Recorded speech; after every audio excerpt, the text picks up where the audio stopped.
औकात में रहना सीख बेटा, वरना जो हमारी आंखों में खटकता है वो शमशान में भटकता है।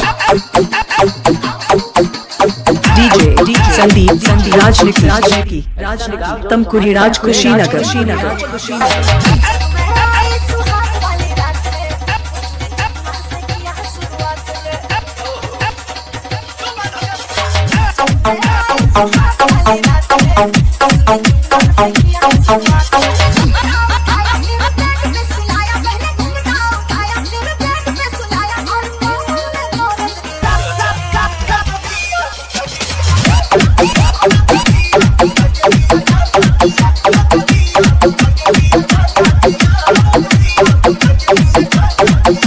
डीजे संदीप राजनिकी तमकुरी राज कुशीनगर।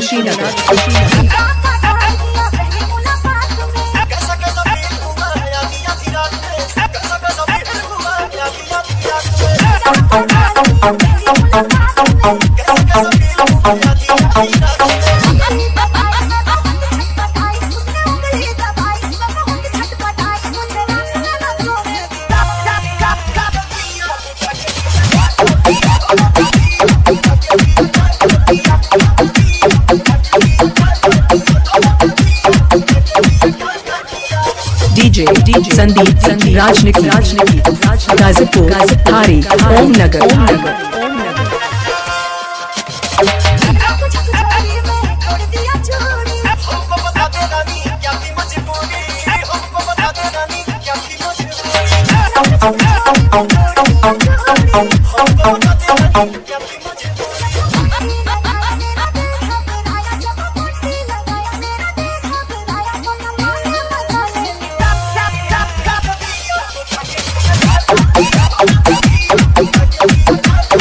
Mobile number 95 010 51 335।